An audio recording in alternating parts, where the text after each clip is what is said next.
नमस्कार, म छुन युवान हुँ। अहिले विश्वासीहरू प्रभु येशू बादलमा आउनुहुन्छ भनेर इच्छा गरिरहेका छन्, किनकि विपत्तिहरू झन गम्भीर र महामारीहरू व्यापक हुँदैछन् र अनिकाल र युद्ध बढिरहेका छन्। विश्वासीहरूलाई प्रभु कुनै पनि समय फर्कन सक्नुहुन्छ भन्ने लाग्छ, तर उहाँ कुन बेला बादलमा आउनुहुन्छ त्यो थाहा छैन। त्यसैले उहाँको पुनरागमनको प्रतीक्षा गर्दै प्रार्थना गर्छन्। तर पनि विपत्तिहरू बर्सिन थालिसकेका छन्, तैपनि आजसम्म प्रभु देखा पर्नु भएको देखेका छैनन्। मानिसहरू अलमलमा सोध्छन्, किन प्रभु आउनु भएको छैन? के उहाँ निष्ठा बिना बोल्नुहुन्छ? अवश्य होइन। प्रभुका वचनहरू कहिले पनि व्यर्थका हुने छैनन्।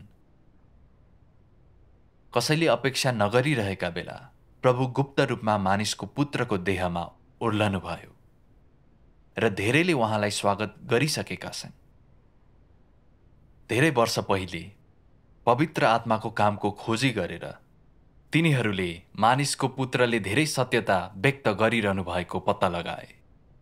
जति यी वचनहरू पढे त्यति नै तिनीहरूलाई यो पवित्र आत्माको आवाज भन्ने अनुभूति भयो र अन्तिममा यो सत्यताहरू व्यक्त गर्नुहुने यस मानिसको पुत्र नै फर्कनु भएका प्रभु येशू अर्थात् देहधारी सर्वशक्तिमान परमेश्वर भन्ने पत्ता लगाए।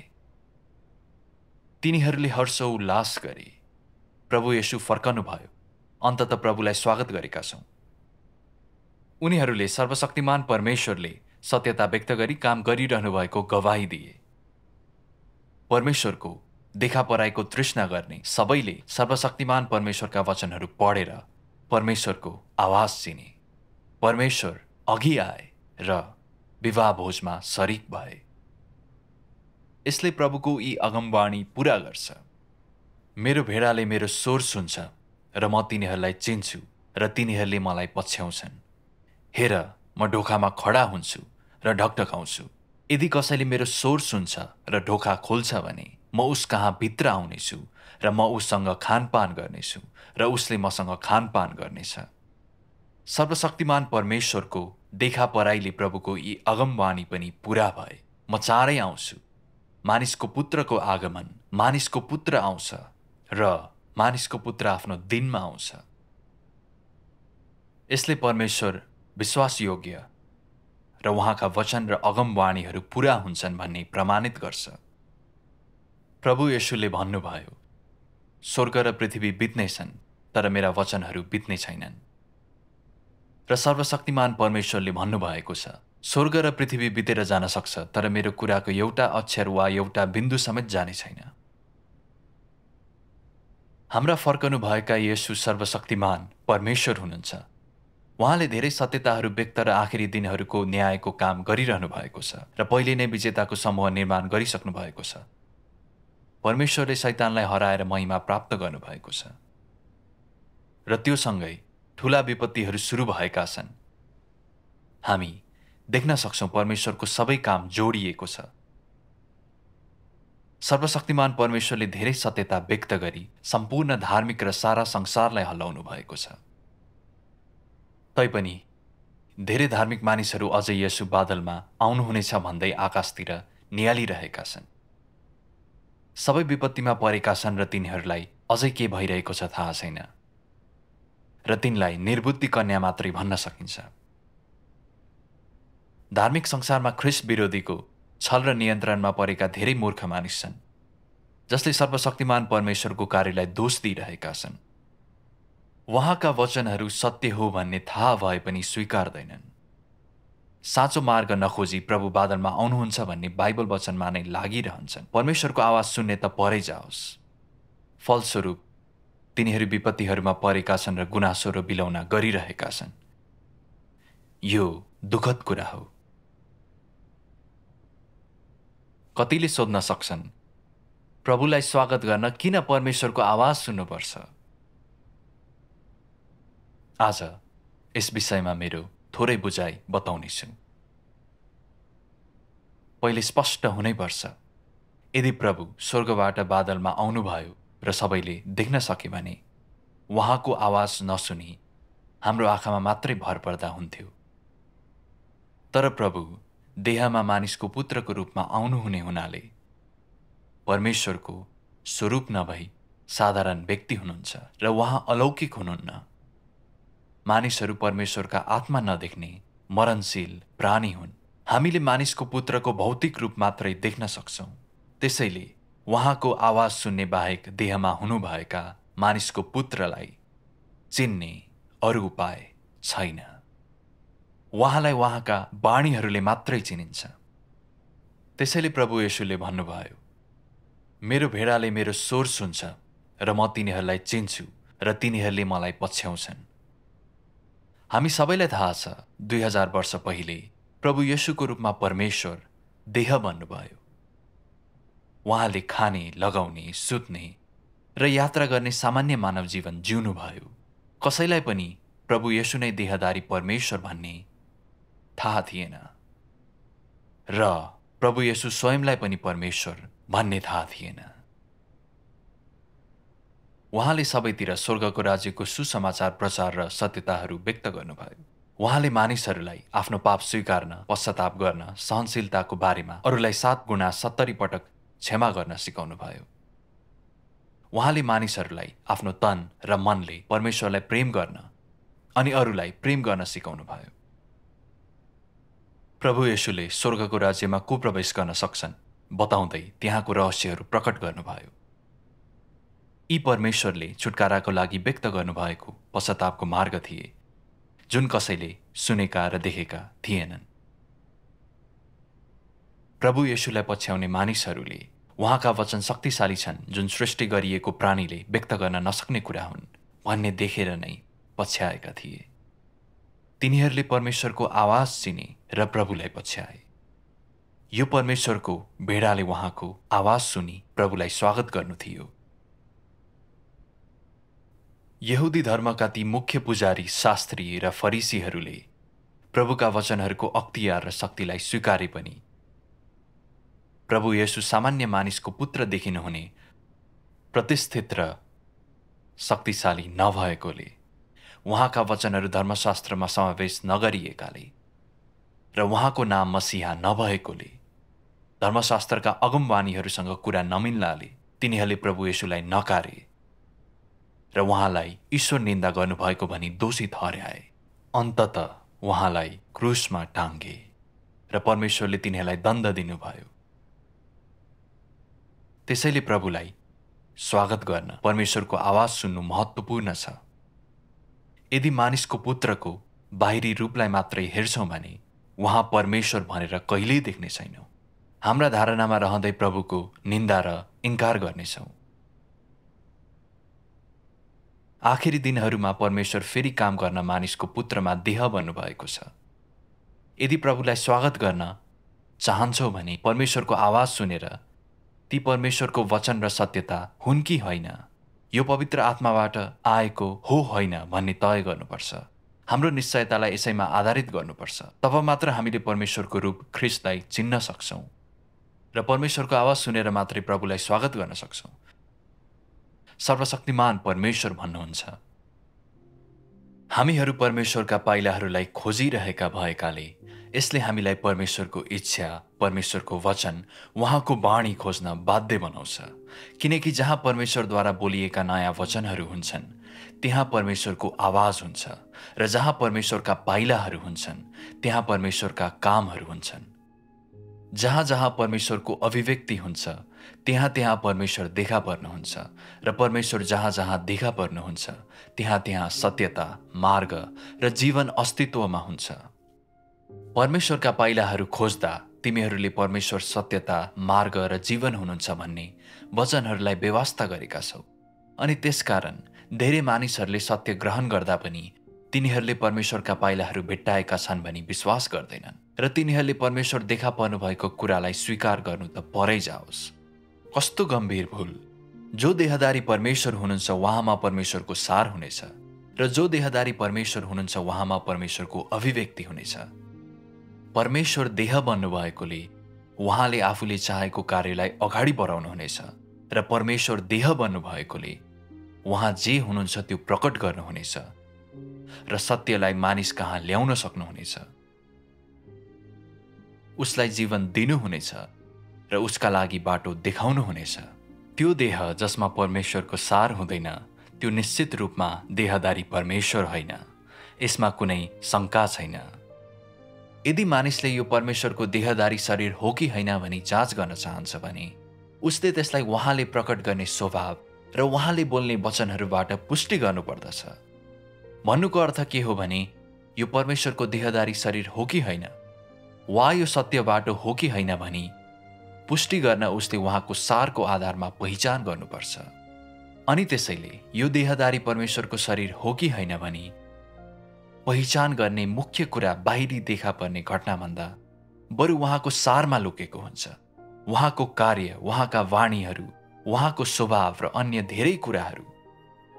यदि मानिसले उहाँको बाहिरी देखा पर्ने घटनालाई मात्र जाँच्छ भने र त्यसको फलस्वरूप उहाँको सारलाई बेवास्ता गर्छ भने त्यसले मानिस मूर्ख र अनभिज्ञ छ भन्ने देखाउँछ। यो समयको आसपास परमेश्वर आत्मिक शरीरमा होइन तर अति साधारण शरीरमा काम गर्नका लागि आउनुहुन्छ। अझ यो परमेश्वरको दोस्रो देहधारणको शरीर मात्र होइन, यो त्यो शरीर पनि हो जसबाट परमेश्वर देहमा फर्किनुहुन्छ। यो अति साधारण देह हो। तैँले उहाँलाई अरूबाट फरक बनाउने त्यस्तो कुनै कुरा पनि देख्न सक्दैनस्, तर तैँले उहाँबाट पहिले नसुनिएका सत्यहरूको लाभ पाउन सक्छस्। यो निरर्थक देहले परमेश्वरबाट सत्यका सबै वचनहरू मूर्त रूप दिन्छ, आखिरी दिनहरूमा परमेश्वरका कामको जिम्मा लिन्छ र मानिसको लागि बुझ्नको लागि परमेश्वरको स्वभावको सम्पूर्णता व्यक्त गर्छ। के त स्वर्गमा हुनुहुने परमेश्वरलाई देख्न बिछट्टै चाहना राख्दैनस्? के त स्वर्गमा हुनुहुने परमेश्वरलाई बुझ्न बिछट्टै चाहना राख्दैनस्? के त मानव जातिको गन्तव्य देख्न बिछट्टै चाहना राख्दैनस्? उहाँले तँलाई यी सबै रहस्यहरू बताउनुहुनेछ, यस्ता रहस्यहरू जुन कुनै पनि मानिसले तँलाई बताउन सकेका छैनन्, र उहाँले तँलाई सत्यहरू पनि बताउनुहुनेछ जुन सत्यहरू तैँले बुझ्दैनस्। उहाँ राज्यमा तेरो प्रवेशद्वार र नयाँ युगमा तेरो पथ प्रदर्शक हुनुहुन्छ। यस्तो साधारण देहले बुझ्न नसकिने धेरै रहस्यहरू धारण गर्छ। उहाँका कार्यहरू तँलाई दुर्बोध हुन सक्छन्, तर उहाँले गर्नुभएका कामको सम्पूर्ण लक्ष्य तँलाई उहाँ मानिसहरूले विश्वास गरे जस्तो साधारण देह होइन भन्ने तँलाई हेर्ने दिन पर्याप्त छ। किनकि उहाँले परमेश्वरको इच्छा र आखिरी दिनहरूमा मानव जातिप्रति परमेश्वरले देखाउनुहुने हेरविचारको प्रतिनिधित्व गर्नुहुन्छ। तैँले उहाँका वचनहरू सुन्न नसके पनि जस्तै स्वर्गहरू र पृथ्वी हल्लाएको देखिन्छ वा बलिरहेका ज्वालाहरू जस्ता उहाँका आँखाहरू हेर्न नसके पनि र तैँले उहाँको फलामे डण्डाको अनुशासन अनुभव गर्न नसके पनि त उहाँका वचनहरूबाट सुन्न सक्छस् कि परमेश्वर क्रोधी हुनुहुन्छ र थाहा पाउन सक्छस् कि परमेश्वरले मानव जातिको लागि करुणा देखाइरहनु भएको छ। त परमेश्वरको धर्मी स्वभाव र उहाँको बुद्धि देख्न सक्छस् र अझ सबै मानव जातिको लागि परमेश्वरको व्यग्रता महसुस गर्न सक्छस्। यी वचनहरूले परमेश्वरको अवतार खोज्ने र देहधारण चिन्ने तरिका देखाउँछन्। यो स्पष्ट छ, ख्रिस्ट नै बाटो, सत्यता र जीवन हुनुहुन्छ। ख्रिस्टको ईश्वरीयता, सत्यता र परमेश्वरको आवाज व्यक्त गरेर प्रकट हुन्छ। त्यसैले ख्रिस्टको उपस्थिति जतिसुकै सामान्य होस्, जबसम्म उहाँले सत्यता, परमेश्वरको स्वभाव र उहाँसँग जे छ सो व्यक्त गर्न सक्नुहुन्छ, उहाँ परमेश्वरको प्रकटीकरण हुनुहुन्छ। ख्रिस्टको मानवता जतिसुकै साधारण भए पनि उहाँले सत्यता र परमेश्वरको आवाज व्यक्त गर्न सक्नुहुन्छ भने उहाँ ईश्वरीय सार भएको व्यक्ति हुनुहुन्छ। उहाँ देहधारी परमेश्वर हुनुहुन्छ। यसमा शङ्का छैन। सर्वशक्तिमान परमेश्वरले काम थाल्नु भएदेखि सत्यतालाई प्रेम गर्ने सबैले उहाँका वचनहरू पढेका छन्। ती पवित्र आत्माबाट आएका सत्यता र परमेश्वरको आवाज हुन् भन्ने पत्ता लगाएका छन्। यसरी तिनीहरू सर्वशक्तिमान परमेश्वर नै देखा पर्नुभएका देहधारी परमेश्वर हुनुहुन्छ भन्नेमा पक्का भए। यो परमेश्वरका मानिसहरूले पुष्टि गर्न सक्ने तथ्य हो। देहधारी परमेश्वर मानव माझ बस्नुहुन्छ, अरूसँग खाने, पिउने र बोल्ने गर्नुहुन्छ। सत्यता व्यक्त गर्दै परमेश्वरका मानिसलाई हर समय भरण पोषण र अगुवाई गर्नुहुन्छ। परमेश्वरका वचनहरू अध्यायमा व्यक्त भइरहेका देखेका छौँ र तिनलाई वचन देहमा देखा पर्नुहुन्छ जस्ता पुस्तकहरूमा सङ्कलित गरिएका छन् र ती वचनहरू करोडौं सङ्ख्यामा छन्। सर्वशक्तिमान परमेश्वरले 6000 वर्षे व्यवस्थापनका रहस्यहरू प्रकट गर्नुभएको छ, जस्तै मानव जातिको व्यवस्थापनको उद्देश्य, शैतानले मानवलाई कसरी भ्रष्ट बनायो, परमेश्वरले तिनीहरूलाई बचाउन कसरी चरणबद्ध काम गर्नुभयो, देहधारणका रहस्यहरू र बाइबलको भित्री कथा, कसरी आखिरी दिनहरूमा परमेश्वरको न्यायले मानव जातिलाई मुक्ति दिन्छ, उहाँले मानिसहरूलाई कसरी वर्गीकरण गर्नुहुन्छ, असललाई इनाम र दुष्टलाई दण्ड दिनुहुन्छ, ख्रिस्टको राज्य पृथ्वीमा कसरी पूरा हुन्छ र अरू धेरै कुरा। सर्वशक्तिमान परमेश्वरले न्याय गरेर परमेश्वर विरोधी सार र तिनको भ्रष्टताको सत्यता पनि प्रकट गर्नुहुन्छ। उहाँले मानिसहरूलाई भ्रष्टताबाट छुटकारा पाउन र मुक्ति प्राप्तिको मार्ग देखाउनुहुन्छ। उहाँले मानिसहरूलाई परमेश्वरसँग कसरी उचित सम्बन्ध स्थापित गर्ने, कसरी इमान्दार बन्ने, परमेश्वरको विश्वासी बन्ने, उहाँको डर मान्दै दुष्टताबाट अलग बस्न उहाँको मार्गलाई पछ्याउने र उहाँलाई प्रेम गर्ने सबै बताउनुहुन्छ। मानिसलाई यी सत्यताहरू आफ्नो विश्वासमा पापबाट स्वतन्त्रता र परमेश्वरको मुक्ति प्राप्त गर्न चाहिने सत्यताहरू हुन्। सर्वशक्तिमान परमेश्वरका यी सत्यताहरूले प्रभु येशूको अगमवाणीलाई पूरा गर्छन्। मैले तिमीहरूलाई भन्नुपर्ने कुराहरू धेरै छन्, तर अहिले तिमीहरूले ती सहन सक्दैनौ। तैपनि जब उहाँ अर्थात् सत्यका आत्मा आउनुहुन्छ, उहाँले तिमीहरूलाई सारा सत्यमा अगुवाई गर्नुहुनेछ, किनभने उहाँ आफ्नो तर्फबाट बोल्नुहुने छैन, तर उहाँले जे सुन्नुहुन्छ उहाँले त्यही बोल्नुहुनेछ र उहाँले तिमीहरूले आउनेवाला कुराहरू देखाउनुहुनेछ। सर्वशक्तिमान परमेश्वरका वचनहरूको ज्योतिले हाम्रो हृदय भरिन्छ र हामीमाथि विजय गर्छ। परमेश्वरका न्यायका वचनहरूद्वारा उहाँका धार्मिकता, पवित्रता र क्रोध र परमेश्वरको उल्लङ्घन गर्न नसकिने स्वभाव अनुभव गरेर हामी पुष्टि गर्छौं कि सर्वशक्तिमान परमेश्वरका वचनहरू सत्य हुन्। ती पवित्र आत्माले मण्डलीहरूलाई दिनुभएका वचनहरू हुन्। यो बारेमा विचार गर्नुहोस्। परमेश्वरको कार्यका रहस्यहरू अरू कसैले प्रकट गर्न सक्छ? कसले परमेश्वरको स्वभाव व्यक्त गर्न सक्छ? उहाँ बाहेक कसले मानव जातिको न्याय गर्न र भ्रष्टाचारलाई पर्दाफास गर्न सक्छ? कसले तिनीहरूलाई पाप मुक्त गर्न सक्छ? परमेश्वरले मात्रै सत्यता व्यक्त गर्न सक्नुहुन्छ। उहाँले मात्रै मानव जातिको भ्रष्टतालाई शुद्ध पार्न र तिनको पाप र शैतानको शक्तिबाट मुक्ति दिन सक्नुहुन्छ। सर्वशक्तिमान परमेश्वर सायद साधारण मानिसको पुत्र जस्तो देखिनुहुन्छ, तर उहाँका वचनहरू र कामबाट उहाँमा सामान्य मानवता मात्रै नभई ईश्वरीय सार पनि देख्न सक्छौं। उहाँमा परमेश्वरको आत्मा हुनुहुन्छ र उहाँका वचनहरू परमेश्वरका आत्माको प्रत्यक्ष अभिव्यक्तिहरू हुन्। सर्वशक्तिमान परमेश्वर नै बाटो, सत्यता र जीवन हुनुहुन्छ। उहाँ देहधारी परमेश्वर, फर्कनुभएका प्रभु येशू हुनुहुन्छ। उहाँले भन्नुभएको छ, हामीले के गर्नुपर्छ भनी हामीलाई अर्ती दिन र उहाँको हृदयमा आवाज दिएर परमेश्वरले विभिन्न तरिकाहरू र दृष्टिकोणहरू प्रयोग गरेर आफ्ना वाणीहरूलाई निरन्तरता दिनुहुन्छ। उहाँका वचनहरूले जीवन शक्ति बोक्छन्, हामीले हिँड्नुपर्ने मार्ग हामीलाई देखाउँछन् र सत्यता के हो भनी बुझ्न हामीलाई सक्षम बनाउँछन्। हामी उहाँका वचनहरूद्वारा खिचिन थाल्छौं। हामी उहाँका बोलाइको सुर र तरिकामा ध्यान केन्द्रित गर्न सुरु गर्छौं र यस अतुलनीय व्यक्तिका भित्री भावनाहरूमा अवचेतन रूपमा हामी चासो दिन सुरु गर्छौं। उहाँ बाहेक अरू कसैले पनि हाम्रा विचारहरू जान्दैन वा हाम्रा प्रकृति र सारलाई स्पष्ट र पूर्ण रूपमा बुझ्दैन वा मानव जातिको विद्रोह र भ्रष्टता न्याय गर्दैन वा हामीसँग बोल्दैन र स्वर्गका परमेश्वरका पक्षमा यसरी हामीमा काम गर्दैन र बोल्दैन। उहाँले बाहेक अरू कोहीले पनि अख्तियार, बुद्धि र परमेश्वरको गरिमा दिँदैन। परमेश्वरको स्वभाव र परमेश्वरसँग के छ र उहाँ के हुनुहुन्छ भन्ने कुरालाई तिनीहरूका पूर्णतामा ल्याइन्छ। उहाँ बाहेक अरू कसैले पनि हामीलाई बाटो देखाउन र हामीलाई ज्योतिमा ल्याउन सक्दैन। सृष्टि भएदेखि आजसम्म पनि परमेश्वरले प्रकट नगर्नु भएको रहस्यलाई उहाँ बाहेक अरू कसैले प्रकट गर्न सक्दैन। उहाँ बाहेक अरू कसैले पनि हामीलाई शैतानको बन्धनबाट र हाम्रो आफ्नै भ्रष्ट स्वभावबाट मुक्ति दिन सक्दैन। उहाँले परमेश्वरको प्रतिनिधित्व गर्नुहुन्छ। उहाँले परमेश्वरको भित्री हृदय, परमेश्वरका अर्थीहरू र सबै मानव जातिमाथि परमेश्वरका न्यायका वचनहरू व्यक्त गर्नुहुन्छ। उहाँले नयाँ युग, नयाँ कालखण्ड सुरु गर्नुभएको छ र नयाँ स्वर्ग र पृथ्वी र नयाँ काम प्रारम्भ गर्नुभएको छ र उहाँले अस्पष्टतामा लैजाने जीवनलाई अन्त्य गरी हामीमा आशा ल्याउनु भएको छ र मुक्तिमा लैजाने मार्ग पूर्ण स्पष्टतामा हेर्न हाम्रो सम्पूर्ण अस्तित्वलाई सक्षम बनाउनु भयो। उहाँले हाम्रो सम्पूर्ण अस्तित्वलाई जित्नु भएको छ र हाम्रा हृदयहरूलाई प्राप्त गर्नुभएको छ।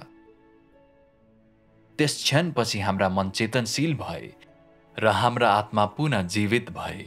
यी साधारण नगण्य व्यक्ति जो हाम्रो बीचमा बस्नुहुन्छ र लामो समयदेखि हामीद्वारा तिरस्कृत हुनुभएको छ, के यो हाम्रा प्रभु येशू नै हुनुहुन्न र?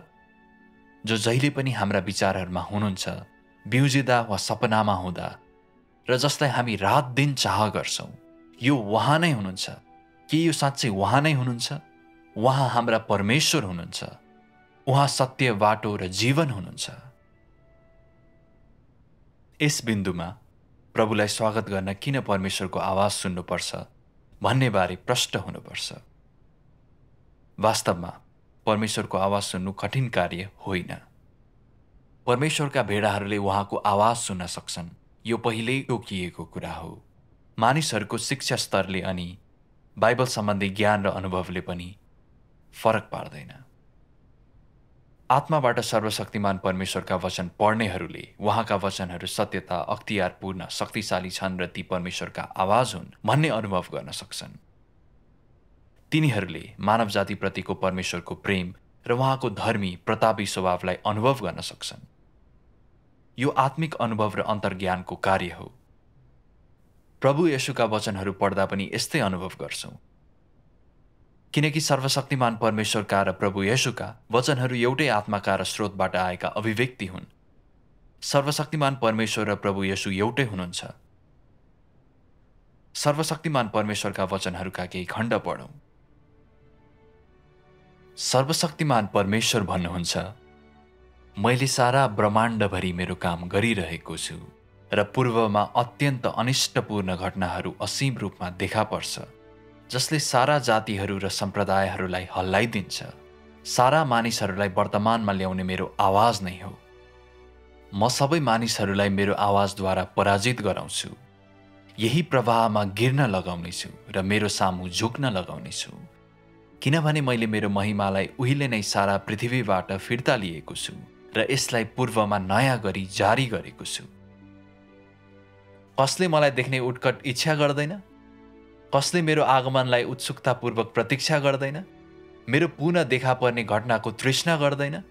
मेरो सुन्दरताको निम्ति को चाहिँ लालयित हुँदैन? ज्योतिमा को चाहिँ आउँदैन? कनानको प्रचुरतालाई कसले हेर्दैन? उद्धारकको आगमनलाई कसले चाह गर्दैन? महाशक्ति भएकोलाई कसले प्रशंसा गर्दैन? मेरो आवाज पृथ्वीभरि फैलिनेछ। म मेरा चुनिएका मानिसहरूलाई सामना गर्नेछु र तिनीहरूसँग अझ धेरै वचनहरू बोल्नेछु। जसरी शक्तिशाली गर्जनहरूले पहाड र नदीहरू हल्लिन्छन्, त्यसरी नै म पनि मेरा वचनहरू सारा ब्रह्माण्ड र मानव जातिको निम्ति बताउँछु। यसकारण मेरो मुखको वचन मानिसहरूको खजाना भएको छ र सबै मानिसहरूले मेरो वचनलाई मनमा लिन्छन्। मेरो ज्योति पूर्वदेखि पश्चिमसम्म नै चम्किन्छ। मेरा वचनहरू यस्ता छन् कि मानिस त्याग्न अनिच्छुक हुन्छन् र साथै तिनीहरूलाई अथाह पाउँछन्, तर तिनीहरूमा अझ धेरै आनन्दित हुन्छन्। मेरो आगमनको उत्सव मनाउँदै सबै मानिसहरू खुसी र आनन्दित हुन्छन्, मानव नाबालक भर्खरै जन्मेको छ। मेरो आवाजको माध्यमले म सबै मानिसहरूलाई मेरो सामु ल्याउनेछु। त्यसपछि म मानिसहरूको जातिभित्र औपचारिक रूपमा प्रवेश गर्नेछु। त्यसैले तिनीहरू मेरो आराधना गर्न आउनेछन्। मैले जगमगाउने मेरो महिमा र मेरो मुखको वचनहरूसँगै मैले यसलाई यस्तो बनाइदिनेछु कि सबै मानिसहरू मेरो सामु आउनेछन् र पूर्वबाट चम्किरहेको त्यो ज्योति देख्नेछन् र म पूर्वको जैतुनको डाँडामा ओर्लेको पनि देख्नेछन्। यहुदीको छोराको रूपमा होइन, तर पूर्वको ज्योतिको रूपमा म पृथ्वीमा लामो समयदेखि बसेको छु भन्ने तिनीहरूले देख्नेछन्, किनभने मेरो उहिले नै पुनरुत्थान भएको छ र म मानव जातिको माझबाट प्रस्थान गरेको छु र मानिसहरू माझ मेरो महिमासँगै पुनः देखा परेको छु। कैयौं युगहरू अघिदेखि आराधना गरिएको म नै हुँ र म पनि त कैयौं वर्ष अघि इजरायलीहरूले त्यागिएको बालक हुँ। यसको अतिरिक्त म हालको युगको सारा महिमित सर्वशक्तिमान परमेश्वर हुँ। सबैजना मेरो सिंहासन सामु आउन् र मेरो महिमित मुहार देखुन्, मेरो आवाज सुनुन् र मेरा कामहरू हेरुन्। मेरो समग्र इच्छा यही हो, यो नै अन्त र मेरो योजना, साथै हरेक जातिले मेरो आराधना गरोस्, हरेक जिब्रोले मलाई स्वीकार गरोस्, हरेक मानिसले आफ्नो विश्वासलाई ममा राखोस् र हरेक मानिस मेरो अधीनमा रहोस् भन्ने कुरा मेरो प्रबन्धको उद्देश्यको चरम उत्कर्ष हो। म कुनै समय यहोवाको रूपमा चिनिन्थेँ, मलाई कुनै समय मसीहा भनिन्थ्यो र मानिसहरूले प्रेम र आदर साथ मलाई मुक्तिदाता येशू भनी पुकार्थे। यद्यपि आज म यस उपरान्त मानिसहरूले विगतको समयमा चिनेको यहोवा वा येशू होइन। म त आखिरी दिनहरूमा फर्केर आएको परमेश्वर, युगको अन्त ल्याउने परमेश्वर हुँ। म पृथ्वीको पल्लो छेउबाट उदय हुने, मेरो समग्र स्वभावले पूर्ण भएको र अधिकार, आदर र महिमाले भरिपूर्ण परमेश्वर स्वयं हुँ। मानिसहरू कहिले पनि मसँग सम्बद्ध भएका छैनन्, मलाई कहिल्यै चिनेका छैनन् र सदैव मेरो स्वभावप्रति अनभिज्ञ भएका छन्। संसारको सृष्टिदेखि अहिलेसम्म नै एकजनाले पनि मलाई देखेको छैन। आखिरी दिनहरूमा मानिसमा देखा पर्नुहुने र मानिसहरू माझ गुप्त परमेश्वर उहाँ नै हुनुहुन्छ। उहाँ मानिसमाझ सत्य र वास्तविक रूपमा उज्जवल सूर्य र प्रज्वलित ज्वाला जस्तै शक्ति र अधिकारले पूर्ण भएर वास गर्नुहुन्छ। मेरा वचनहरूद्वारा न्याय नगरिने एकजना व्यक्ति वा चीज छैन र प्रज्वलित आगोद्वारा शुद्ध नपारिने एकजना व्यक्ति वा चीज छैन। अन्तमा मेरो वचनहरूको कारणले सबै जातिहरूलाई आशिष दिइनेछ र मेरो वचनहरूको कारणले टुक्रा टुक्रा पारिनेछ। यसरी आखिरी दिनहरूको अवधिका सबै मानिसहरूले म फर्केर आएको मुक्तिदाता हुँ र म सारा मानव जातिमाथि विजय हासिल गर्ने सर्वशक्तिमान परमेश्वर हुँ भनी देख्नेछन्।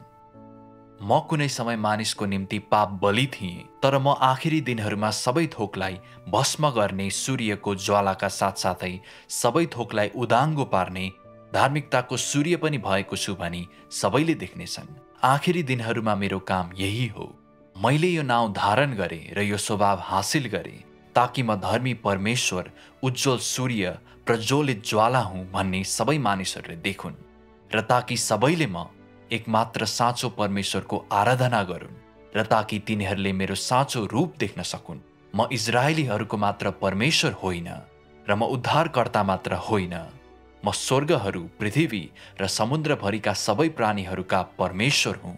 बोल्नको लागि ब्रह्माण्डतर्फ मैले मेरो मुहार फर्काउने क्रममा सारा मानव जातिले मेरो आवाज सुन्छन् र ब्रह्माण्डभरि मैले गरेका सबै कामहरूलाई देख्छन्। मेरो इच्छा विरुद्ध आफैलाई खडा गर्नेहरू अर्थात् मानिसका कार्यहरूद्वारा मलाई विरोध गर्नेहरू मेरो सजायमा पर्नेछन्। म आकाशका अनगिन्ती ताराहरूलाई लिएर तिनलाई नयाँ बनाउनेछु र मैले गर्दा नै घाम र जुन पनि नवीकरण हुनेछन्। आकाशहरू यस उपरान्त जस्तो थिए त्यस्तो रहने छैनन् र संसारका यावत थोकहरूलाई नवीकरण गरिनेछन्। मेरो वचनहरूद्वारा सबै थोक पूर्ण हुनेछन्। ब्रह्माण्डका धेरै राष्ट्रहरूलाई नयाँ गरी भाग भाग गरिनेछ र मेरो राज्यद्वारा तिनलाई प्रतिस्थापन गरिनेछ ताकि पृथ्वीका राष्ट्रहरू सदाको लागि हराएर जानेछन् र सबै नै मलाई आराधना गर्ने राष्ट्र बन्नेछन्। पृथ्वीका सारा राष्ट्रहरूलाई नष्ट गरिनेछ र ती अस्तित्वमा रहने छैनन्। ब्रह्माण्डका मानिसहरूमध्ये दियाबलसका स्वामित्वमा रहेकाहरू सबैलाई समाप्त गरिनेछ र शैतानको पूजा गर्ने सबैलाई मेरो ज्वलन्त आगोद्वारा पतन गरिनेछ, अर्थात् अहिले मूल प्रवाहभित्र रहेकाहरू बाहेक सबैलाई खरानीमा परिणत गरिनेछ। जब म धेरै मानिसहरूलाई विभिन्न हदमा दण्ड दिन्छु, धार्मिक संसारमा हुनेहरू मेरो राज्यमा फर्कनेछन्, मेरा कार्यहरूद्वारा विजय गरिनेछन्, किनभने तिनीहरूले सेतो बादलमा सवारी भई आउनुहुने पवित्र जनको आगमनलाई देखेका हुनेछन्। सबै मानिसहरूलाई तिनीहरूका आफ्नै प्रकार अनुसार अलग गरिनेछ र तिनीहरूले आफ्ना कार्यहरू अनुसारको सजाय पाउनेछन्। म विरुद्ध खडा भएका सबै नष्ट हुनेछन्। आफ्नो कार्यहरूमा मलाई समावेश नगर्नेहरूका बारेमा कुरा गर्दा तिनीहरूले आफैलाई कसरी अपराध मुक्त गरेका छन् त्यसको कारणले गर्दा तिनीहरू मेरो सन्तान र मेरा मानिसहरूको अधीनमा पृथ्वीमा अस्तित्वमा नै रहिरहनेछन्। म आफैलाई असंख्य मानिसहरू र असंख्य राष्ट्रहरू कहाँ प्रकट गर्नेछु र तिनीहरूका आफ्नै आँखाले देख्ने गरी सारा मानव जातिको निम्ति मैले गरेको मेरो महान कार्य पूरा भएको घोषणा गर्दै मेरो आफ्नै आवाजद्वारा पृथ्वीतर्फ म उच्च स्वरमा कराउनेछु। सर्वशक्तिमान परमेश्वरका हरेक वचन शक्तिशाली र अख्तियारपूर्ण, हृदय हल्लाउने किसिमका छन्। सर्वशक्तिमान परमेश्वर सृष्टिकर्ताको रूपमा मानव जातिसँग बोल्नुहुन्छ। परमेश्वरको अख्तियार र पहिचान उहाँका वचनहरूमा स्पष्टै प्रकट हुन्छन् र तिनको शैली, उहाँले लिनुहुने स्थान, व्यक्त हुने स्वभाव र उहाँसँग जे छ र उहाँ जे हुनुहुन्छ ती परमेश्वरका विशेषताहरू हुन्। कुनै स्वर्गदूत, सृष्टि गरिएको प्राणी, शैतानले कहिल्यै यो सबै प्राप्त गर्न सक्दैन। सर्वशक्तिमान परमेश्वरका वचनहरूले उहाँको अद्वितीय अख्तियारलाई प्रकट गर्छन् र तिनले परमेश्वरको उल्लङ्घन गर्न नसकिने स्वभावलाई देखाउँछन्। हामीले सर्वशक्तिमान परमेश्वरका वचनहरू नै परमेश्वरका अभिव्यक्तिहरू र आवाज हुन् भन्ने देखेका छौँ। आज वचन देहमा देखा पर्नुहुन्छमा समावेश सर्वशक्तिमान परमेश्वरका वचनहरू र परमेश्वरका वचनहरू पाठ गरिएका धेरै भिडियोहरू अनलाइन भेटाउन सकिन्छ। सबै देशका धेरैजनाले सर्वशक्तिमान परमेश्वरलाई अनुसन्धान गरिरहेका र स्वीकारिरहेका छन्। तैपनि अझै मानिसहरू बाइबलका वचनहरूमै तासिरहन्छन्, प्रभु बादलमा ओर्लेर आउनुहुने धारणामा लागिरहन्छन्। सर्वशक्तिमान परमेश्वरले सत्यताहरू व्यक्त गर्नुभएको देखे पनि परमेश्वरको आवाज सुन्ने गर्दैनन्। तिनीहरू उहाँको निन्दा गर्न ख्रिस्ट विरोधी शक्तिहरूको पछि समेत जान सक्छन्। यस्तो लाग्छ तिनीहरूको हृदय अन्धा भएका छन्, सुन्छन् तर बुझ्दैनन्, हेर्छन् तर देख्दैनन्। त्यस्ता मानिसहरू परमेश्वरका भेडाहरू होइनन्, किनकि तिनीहरूले उहाँको आवाज सुन्न सक्दैनन्। तिनीहरू आखिरी दिनहरूमा प्रकट भएका सामाहरू, निर्बुद्धि कन्याहरू हुन्, जसलाई अहिले परमेश्वरले त्याग्नु भएको छ र तिनीहरू विपत्तिमा छन्। उनीहरू बाँच्छन् कि मर्छन् भन्न गाह्रो छ। यदि बाँचे भने पनि केवल प्रभु येशू बादलमा देखा पर्नुहुनेछ भनेर प्रतीक्षा गर्न मात्रै सक्छन्। तर त्यो बेला सर्वशक्तिमान परमेश्वर नै फर्कनु भएका प्रभु येशू भन्ने देखिएपछि तिनीहरू स्तब्ध हुनेछन् र पश्चातापको लागि धेरै ढिलो हुनेछ। तिनीहरू छोडिनेछन् र रोइरहेका हुनेछन्। यसले यो अगमवाणीलाई पूरा गर्छ। हेर, उहाँ बादलहरू सहित आउनुहुन्छ अनि हरेक आँखाले उहाँलाई देख्नेछन् र तिनीहरूले पनि जुनले उहाँलाई घोचे अनि उहाँको कारण पृथ्वीका सबै जातिले विलाप गर्नेछन्। अन्तिममा सर्वशक्तिमान परमेश्वरका वचनहरूको खण्ड पढौँ। जहाँ परमेश्वर देखा पर्नुहुन्छ त्यहाँ सत्यता व्यक्त हुन्छ र त्यहाँ परमेश्वरको आवाज हुनेछ। केवल सत्यतालाई स्वीकार गर्नेले मात्रै परमेश्वरको आवाजलाई सुन्न सक्नेछ र यस्ता मानिसहरू मात्रै परमेश्वर देखा पर्नुहुने घटनालाई देख्नको लागि योग्य हुनेछन्। तेरा धारणालाई छोडिदे, आफैलाई शान्त पार र यी शब्दहरूलाई होसियारी साथ पढ। यदि त सत्यको तृष्णा गर्छस् भने परमेश्वरले तँलाई ज्योति दिनुहुनेछ र तैँले उहाँका वचनहरू र इच्छा बुझ्नेछस्। तिमीहरूको असम्भव भन्ने विचारलाई छोडिदेऊ। मानिसहरूले जति धेरै कुनै कुरा असम्भव छ भन्ने विश्वास गर्छन् त्यति नै धेरै त्यस्तै हुने सम्भावना हुन्छ, किनभने परमेश्वरको बुद्धि स्वर्गहरूभन्दा उच्च छ। परमेश्वरका विचारहरू मानिसको विचारहरूभन्दा उच्च छन् र परमेश्वरको कामले मानिसका सोचाइ र धारणाका सीमाहरूलाई नाग्छ। कुनै कुरा जति धेरै असम्भव हुन्छ त्यसमा त्यति नै धेरै खोज्न सकिने सत्यता हुन्छ। कुनै कुरा मानिसको धारणाहरू र कल्पनाभन्दा जति धेरै बाहिर हुन्छ त्यसमा त्यति नै धेरै परमेश्वरको इच्छा हुन्छ। यस्तो हुन्छ किनभने उहाँले आफूलाई जहाँ प्रकट गर्नु भए पनि परमेश्वर परमेश्वर नै हुनुहुन्छ र उहाँ देखा पर्नुहुने शैली र स्थानले उहाँको सार तत्व परिवर्तन हुने छैन। त्यसैले हामी परमेश्वरको इच्छाको खोजी गरौँ र उहाँका वाणीहरूमा उहाँ देखा पर्नुहुने कुरा पत्ता लगाऊँ र उहाँका पाइलाहरूसँग कदममा कदम मिलाऊँ। परमेश्वर नै सत्य, मार्ग र जीवन हुनुहुन्छ। उहाँका वचनहरू र उहाँ देखा पर्नुहुने कुरा एकैसाथ अस्तित्वमा रहन्छन्। र उहाँको स्वभाव अनि पाइलाहरू सबै मानव जातिको लागि सधैँ खुल्ला छन्। आजको लागि यतिमा टुङ्ग्याउँछौँ। भिडियो हेर्नुभएकोमा धन्यवाद। परमेश्वर देखा पर्नुभएको घटनाको बारेमा थप जान्न चाहनुहुन्छ वा कुनै प्रश्नहरू छन् भने तल कमेन्टमा लेख्नुहोस्। अर्को पटक भेटौँला।